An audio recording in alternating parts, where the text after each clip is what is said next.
Una sa lahat, News 5 exclusive. Dalawang lalaking nagbibilyar sa Pasay City, patay matapos pagbabarilin. Ang suspect, mabilis nakatakas. Ang buong detalye ng balitang yan, abangan maya-maya lamang. Magandang gabi, Pilipinas. Sa Frontline tonight, Tatlong Pilipino, kabilang sa halos 50 namatay sa nasunog na residential building sa Kuwait. Misis ng isa sa mga nasawing overseas worker, nakausap pa ang kanyang mister nang matrap ito sa sunog. Pamilya Degamo, dismayado sa pagkaka-house arrest kay dating Negros Oriental Congressman Arnulfo Teves. Dating Pangulong Rodrigo Duterte, kakasuhan ng mga pulis kaugnay sa anyay marahas na paghain ng warrant of arrest kay Pastor Apollo Kibuloy. Sa pool sa CCTV, tindahan ng damit sa Cebu City, tinangkang sunugin. Aso sa Amerika, sinagip matapos matrap sa air vent ng bahay. At sa Showbiz Tonight, Jericho Rosales magbabalik teleserye na mapapanood soon dito sa TV5.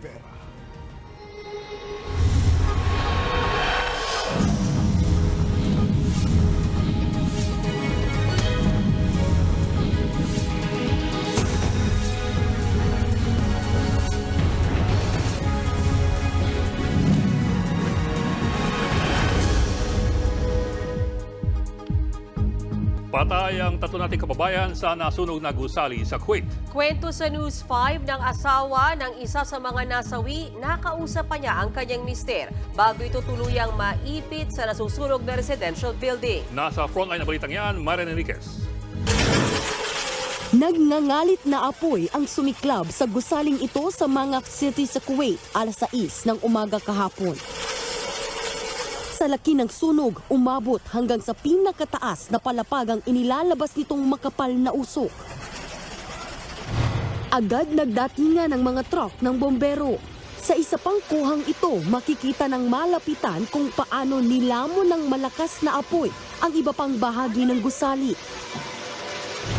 Nang tuluyang maapula ang sunog, bakas ang matinding pinsala.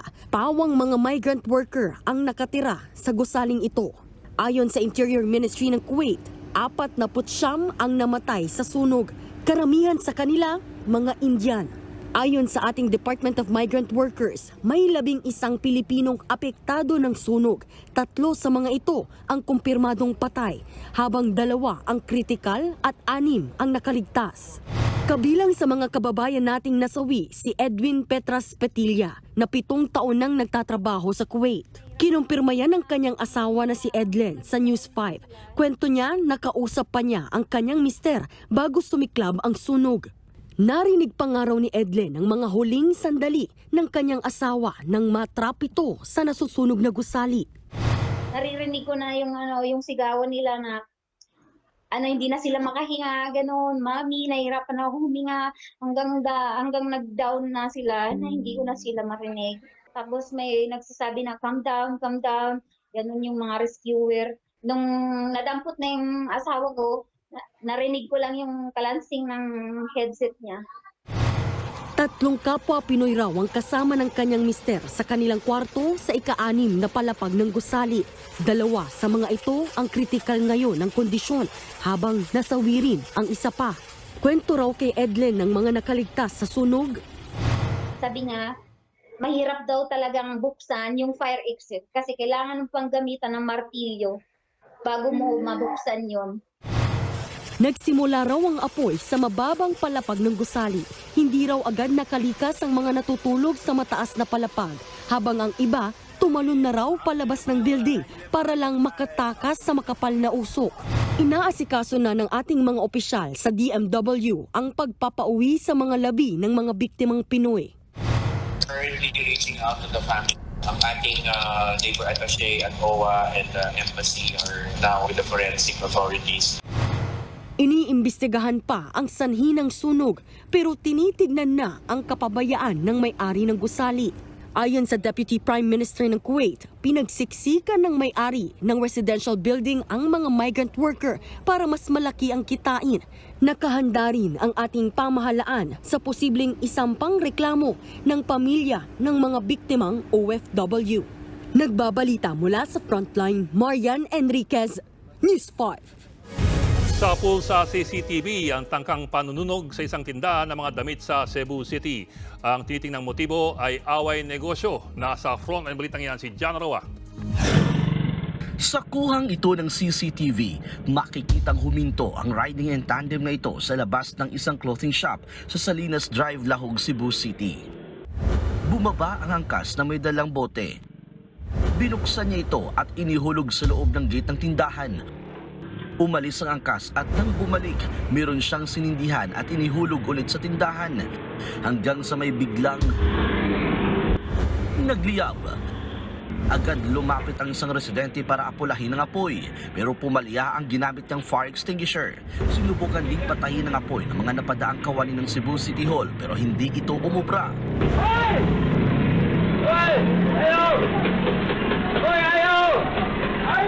Nangalampang pa sila sa gate para tawagin ang pansin ng mga tao sa loob ng tindahan. Naapula lang ang sunog nang magpahiram ng fire extinguisher ang katabing establishmento. It was really intentional. May binuhos siya and then thereafter may sinindihan siya para masunog. Kung wala yung intervention, malamang malaking sunog ang mangyayari noon. Hindi naman natupok ang tindahan at wala ring nadamay sa mga paninda nito mga damit, skateboard, sombrero at sapatos. May tinitingnan ng motibo ang mga otoridad sa tangkang panununog o arson. Hindi natin alam, no? Maybe competition sa business or personal grudge or ang kailangan nating makakuha is to really makuha natin yung mga suspects. Pinuntahan ng News 5 ang clothing shop na tinangkang sunugin. Ayon sa empleyado ng shop, wala silang alam na kaaway ng may-ari ng tindahan. Palaisipan talaga sa amin kung sino ang may gawa. Sa forma lang, di sila tulad sa pormahan namin na pang skater. Para hindi na maulit ang insidente, pinalitan nila ng roll-up ang gate ng shop. Tinadtad na rin nila ng CCTV ang loob at labas ng tindahan. Patuloy pang pinaghahanap ang mga nasa likod ng tangkang panununog. Nagbabalita mula sa Frontline, John Roa, News 5. Arestado na ang dalawang suspect sa panggagahasa at pagpatay sa 11 taong gulang na batang babae sa General Trias, Cavite. Nasa frontline ng balitang yan, si Gary De Leon. Gaganyan nila ng ibang tao na hindi tao ang trato, ginawang hayop ang anak ko. Siyempre, masakit bilang ina. Labis ang paghihinagpis ng ina ng 11 taong gulang na batang babaeng natagpuang patay sa General Trias, Cavite. Lumabas sa investigasyon ng pulisya na sinakal at ginahasa ang biktimang si Rhea May. Sa loob daw ng isang paaralan, hinalay ang biktima bago itinapon ang kanyang bangkay sa masukal na lugar. Sa pag-iimbestiga ng General Trias Police, natukoy nila ang isang tricycle driver na nakakita sa biktima habang ito ay iniutusan daw ng isang lalaki para bumili ng sigarilyo. Dito na sila nagkaroon ng lead para makilala at matukoy ang suspect. Binantayan ng mga pulis ang bahay ni Chester J. Pobadilla o alias Kulot na kapitbahay ni Rhea May. Itong suspect natin ay hindi na umuwi doon sa kanilang bahay. Isa itong construction worker at yung nakagaugalian niya or habit niya na bumababa doon sa malapit sa kanila, hindi na niya ginawa. So it's very unusual. Alam mo naman natin na yung plight is a sign of guilt. At nang maaresto ang suspect, inamin niya ang krimen. Pero itinuro rin niya ang isa pang kapitbahay na si Alex Bagalaksa, nakasama niyang construction worker. Si Bagalaksa umano ang humalay kay Rhea May. Namin ko po, sinakal ko po yun. Nagawa ko po yung ganon. Hindi ko lang po sa kalasingan ko lang po. Full ng rape.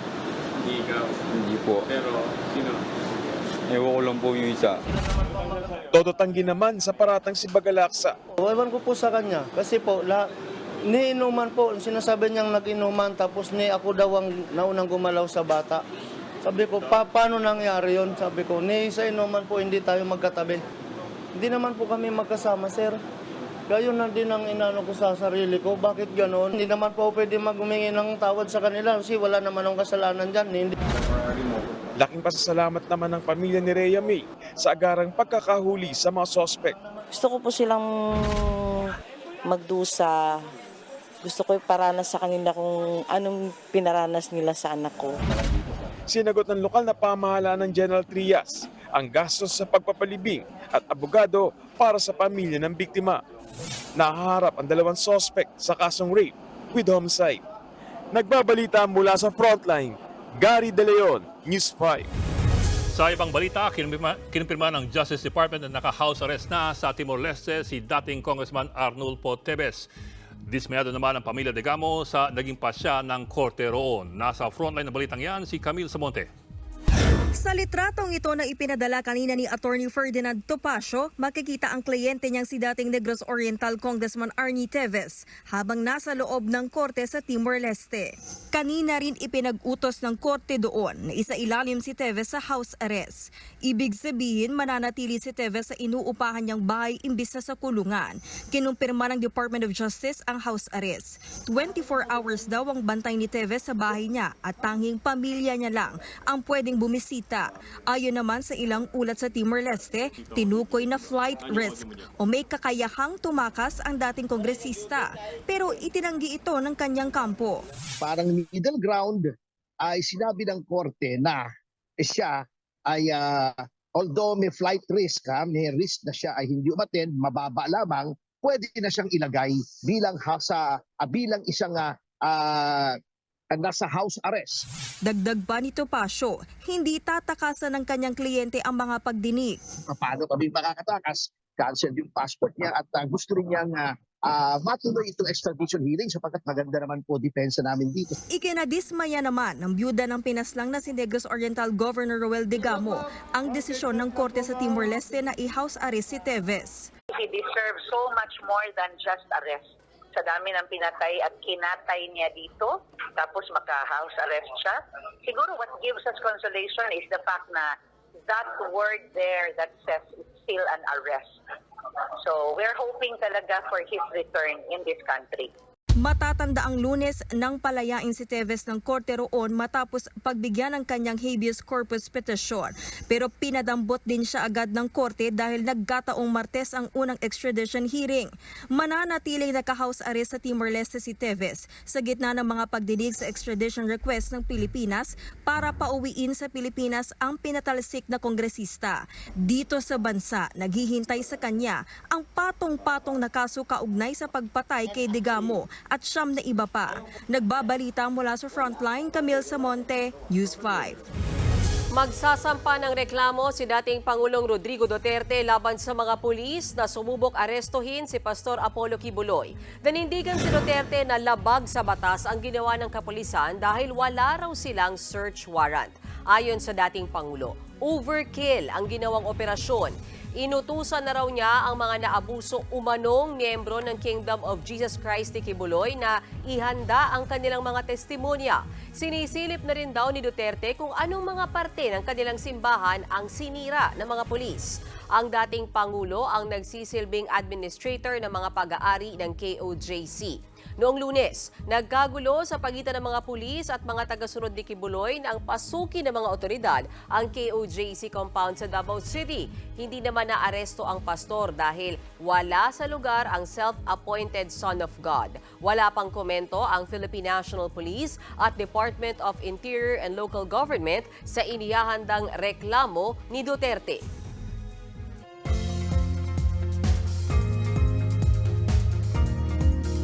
Mga kapatid, magdala pa rin ang payong dahil sa mga biglaang pag-ulan. Ayon sa Pag-asa, umilal muli ang hanging habagat sa kanluran ng bansa. Apektado po niya ng Palawan at ang Mindanao. Umaga pa lamang bukas, posible ng umulan sa Zamboanga at sa Bangsamoro Region. Mas malakas naman ang ulan sa hapon sa South Cotabato, Agusan del Sur at Northern Mindanao. Magpapaulan din ang habagat sa Palawan. Nakaka-apekto naman sa bansa ang extension ng high pressure area sa Pasipiko. Dala niya ng mainit at maaliwalas na panahon sa Luzon at sa Visayas.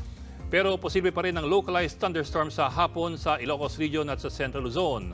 Posible rin ng katamtaman hanggang sa malakas na pagulan sa Calabarzon, Mindoro, Metro Manila at sa Bicol Region. Magdamag namang uulan sa Negros habang may thunderstorms din sa hapon sa Aklan, Iloilo, Cebu at sa Bohol. Mga kapatid, Ed Lingao po, nasa Estados Unidos, Canada o saan mang dako ka ng mundo, manatiling may alam at may pakialam sa mga mainit na balita dito sa ating bansa. Simulan natin ang bawat araw sa tuloy-tuloy na balitaan sa Frontline. Mag-follow at mag-subscribe sa social media pages ng News 5.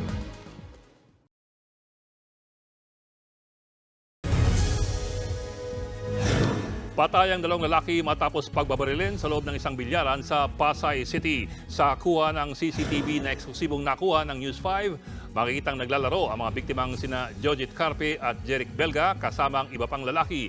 Maya-maya lamang, bigla na lang pumasok sa bilyaran ng gunman at pinagbabaril ang dalawang biktima. Bumulagta si Carpe habang napaupo sa gilid si Belga. Mabilis tumakas ang gunman sakay ng motorsiklo. Sinugod agad sa ospital ang mga biktima pero dineklarang dead on arrival. Inaalam pa ang pagkakakilanlan ng gunman at ang motibo ng pamamaril. Nabalot naman ang tensyon ng isang liga ng basketball sa Tanza, Cavite. 2 ang sugatan ng may magbatuhan matapos ang laro. Nasa frontline ng balitang yan si Brian Basa. Sa kalagitnaan ng ligang ito ng basketball sa Barangay Punta 2 sa Tanza, Cavite nitong Martes ng gabi, nagkabalyahan ang nakaputing player at ang kalaban nitong may hawak ng bola. Na-shoot ang bola bago tumunog ang buzzer. Pero habang nag-uusap ang referee at ang nakaputing player, bigla na lang sinugod ng isa pang player ang referee. Hindi pa yan ang ending ng gulo. Nang matapos na ang laro, dinibdiban ng nakaputing player ang referee. At ang masaklap, hindi pa nagwakas sa court ang tensyon.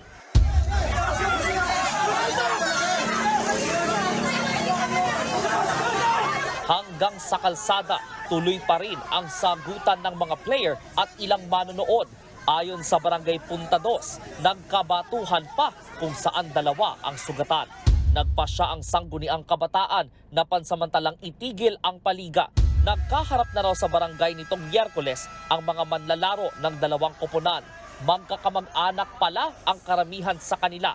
Nadala lang daw sila sa init ng laro kaya humantong sa away.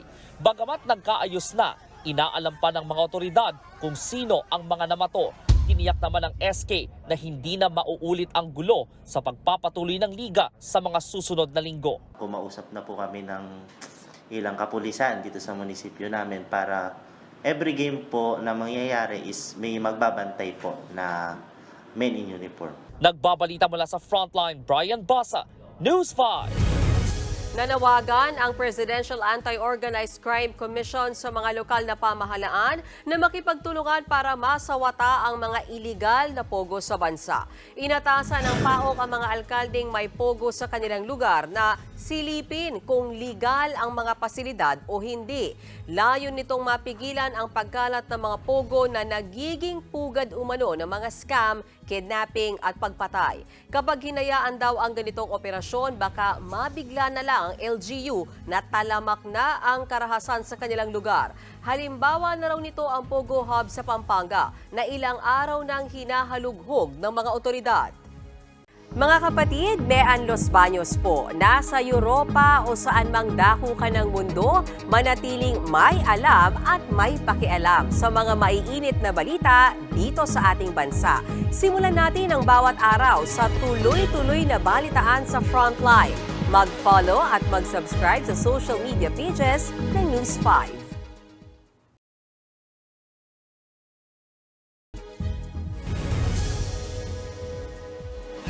Bumani ng samot-saring reaksyon ang viral video kung saan kinuha at ininuman ni First Lady Liza Araneta Marcos ang wine glass ni Senate President Cheese Escudero. Ang git naman ni Escudero, nagpapakamagino lamang siya. Nasa front ng balitang yan si Maricel Halili. Matapos salubungin ang mga dumating na miyembro ng Diplomatic Corps sa traditional na Vandenour o Wine of Honor sa Malacanang kahapon, dumiretso sina Pangulong Bongbong Marcos at First Lady Liza Araneta Marcos sa Ceremonial Hall kung saan nag-aabang ang mga panauhin. Kinamayan ni Pangulong Marcos ang mga leader ng Kongreso na sina Senate President Cheese Escudero at House Speaker Martin Romualdez. Maya-maya, makikitang nilapitan ng First Lady si Escudero. Kinuha niya ang wine glass nito, sabay inom. Pagkainom, iniabot niya rin ang wine glass kay Escudero, sabay talikod at nakihalubilo pa sa ibang mga bisita. Makikitang inabutan din ang unang ginang ng sarili niyang wine glass. Mabilis itong nag-viral at naging usap-usapan sa social media. Para sa ibang netizens, tila naging waiter daw si Escudero. May iba namang nagsabi na parang nabully ang Senate President. Ang isang netizen gumawa pa ng meme na kunwari pinapalagay pa umano ang baso sa lababo. Hirit pa niya, malakas daw pala uminom si First Lady. Sa isang text message, sinabi ni Escudero na ang kanyang ginawa ay pagiging isang gentleman. Dagdag ni Escudero, kung para sa iba ay pagiging makaluma o under ang ginawa sa kanya, hindi raw kailanman makaluma ang pagiging maginoo at pakikipagkapwa-tao. Wala pang pahayag ang First Lady tungkol dito. Nagbabalita mula sa Frontline, Maricel Halili, News 5. Nagkaroon ng pagpupulong sina House Speaker Martin Romualdez at Senate President Chis Escudero. Ito ang unang pagkakataon na formal na nagkita ang dalawa matapos maitalagang leader ng Senado si Escudero. Ginanap kanina ang pulong sa Malacanang na dinaluhan din ng iba pang mga opisyal, gaya ni Presidential Legislative Liaison Office Secretary Mark Leandro Mendoza. Ayon kay Romualdez, isa sa mga napag-usapan nila ay ang panukalang amyendahan ang rice tariffication law. Gaya niya, desidido rin daw si Escudero at ang Senado na gawing abot kaya ang presyo ng bigas. Kumpiyansa rin si Romualdez na mas mapapabilis nila ang proseso ng pagpasa ng mga batas sa ilalim ng bagong liderato sa Senado. Pero ayon kay Escudero, hindi lang daw dapat Kamara at Senado ang may pagtutulungan, kundi pati na rin ang ehekutibong sangay ng gobyerno. Hindi naman daw napag-usapan ng dalawang lider ng Kongreso ang panukalang charter change. Sa tagal ko sa Kongreso, bihira naman yung nabibito dapat na bill. Kasi ba't namin ipapasa kung alam naman namin yung bibito? Hindi namin alam na ipapasa. Bibito. Para hindi sayang yung bakod. Diba? Tapos minsan may mga bike na binabalik.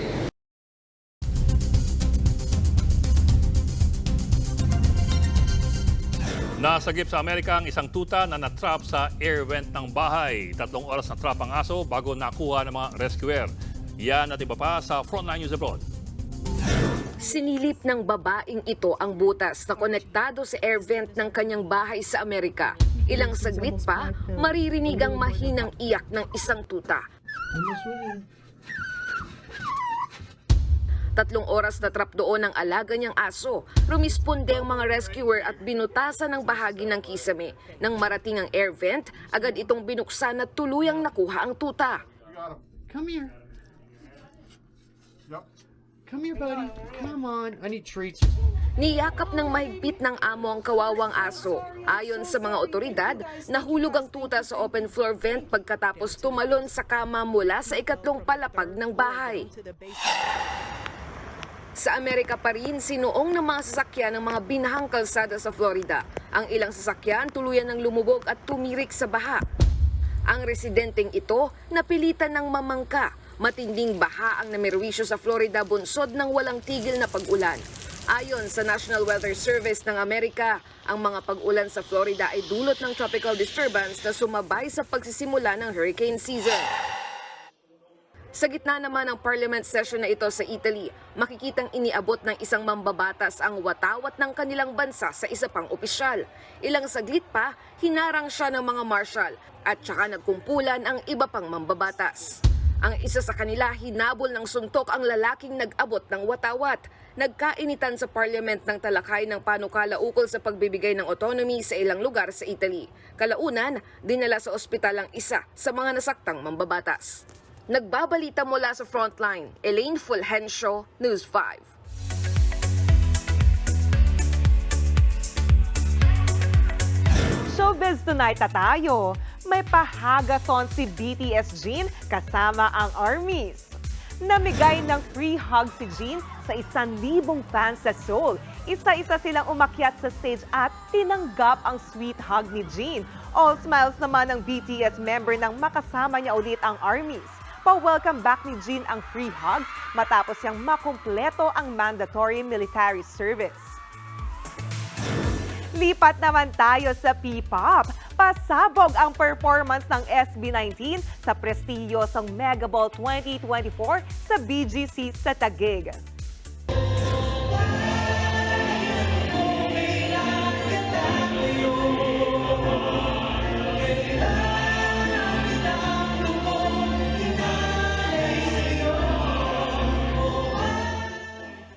Kinanta ng grupo ang mashup ng O Bayan Ko ni Ryan Cayabyab at ng ating pambansang awit na Lupang Hinirang. Kasama ng SB19 ang 100 choral singer na nakadagdag sa makapanindig balahibong performance. Talaga namang proud Pinoy moment yan ng grupo na suot ang kanilang modern barong Tagalog. Tribute daw yan ng SB19 sa Araw ng Kalayaan kahapon. Marami pa akong ihahatid na showbiz chika tonight, kaya dyan lang kayo mga kapatid. Mga kapatid, Ed Lingaw po, nasa Estados Unidos, Canada o saan mang dako ka ng mundo, manatiling may alam at may pakialam sa mga mainit na balita dito sa ating bansa. Simulan natin ang bawat araw sa tuloy-tuloy na balitaan sa Frontline. Mag-follow at mag-subscribe sa social media pages ng News 5.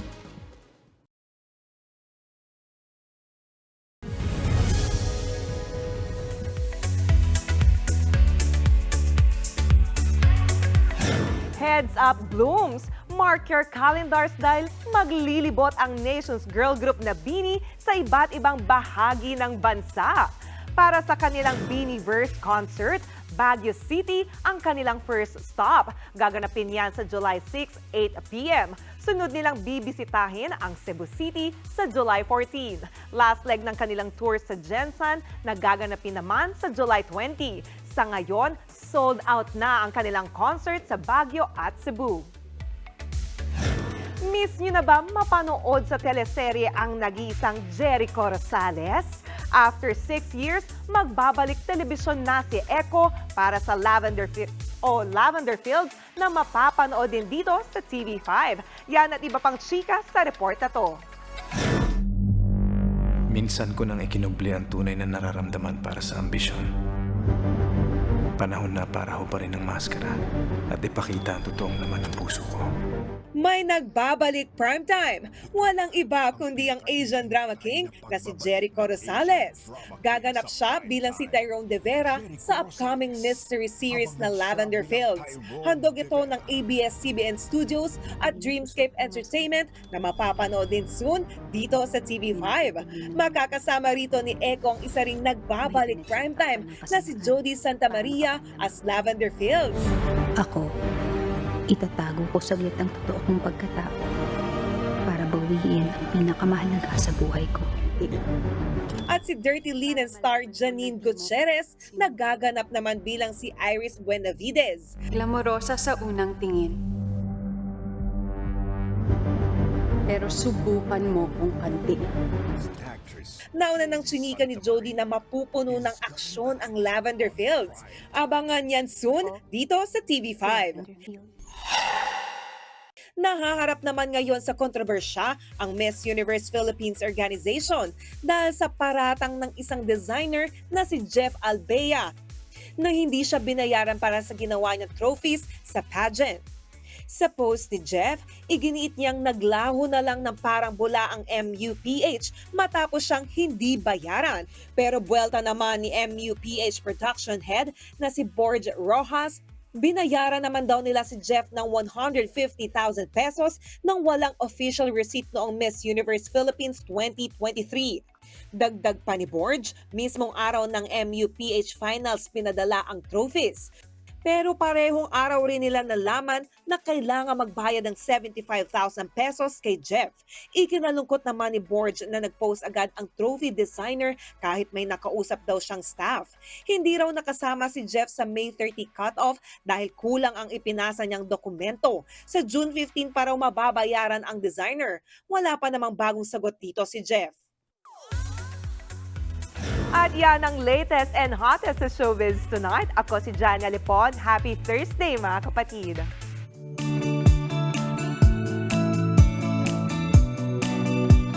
At para sa ating pabaong Pampa-Good Night, kakaibang road rage ang nangyari sa Makati. O hindi po ito away kalsada ng mga motorista ha, kundi ng mga alagang aso.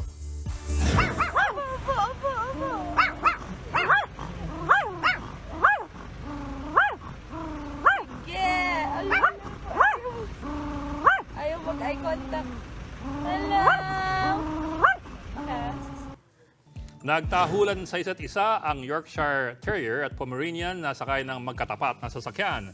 Ayon sa uploader na fur mom ng Yorkie, mahilig dumungaw ng bintana ang fur baby niyang si Kito. Oy, una raw kasing tumahol ang aso sa kabilang sasakyan nang makita si Kito. Biro tuloy ng netizens. Sana raw may tumawag ng pulis para matigil ang mga mala-road rage ng mga aso. Haba ng diskusyon, ano? Haba ng tahulan eh. Kasi nagbabarilan sila, di ba? Oo, mas cute na yung ganyan na lang. Oo. Cute naman. Pwede naman. At ayun na nga. May happy birthday ko pala. Uy, kumanta naman tayo. Happy birthday. Ang pangit ang kanta ni Sir Ed pang sige. Sa'yo ang birthday cake. Happy birthday, Aw, Johnny! thank you. Frontline tonight. Ilang taon na si Johnny? Johnny? Malamang may gustong makaalam. Dapat ba natin tanongin kung ilang taon na si Johnny? I'm 23 years Ayan. old. Ako naniniwala ako. Yung ilong mo, itulak mo. Mahaba. Yung birthday niya, ayaw pagbigyan ni Sir Ed. Sige. I-fact-check natin yan. Oh my God. Tama. Happy birthday. Happy birthday, Thank Johnny. you. Yun. Ay, ayaw. Sige, kaya mo yan. Alam, Sige. Papakialam! Sir, cake ko Maghintay to ka ng eh. birthday mo, uy. dapat yan. Yan po ang 45 minuto pagkimais palagang headlines. Balitan at diskusyon sa paghubog ng matalinong opinyon. Gamit yung kasangga sa pagkubalita. Ako po si Mayan Los Baños. Ako naman po si Ed Lingao. Happy birthday. Happy Magandang birthday, gabi. Johnny!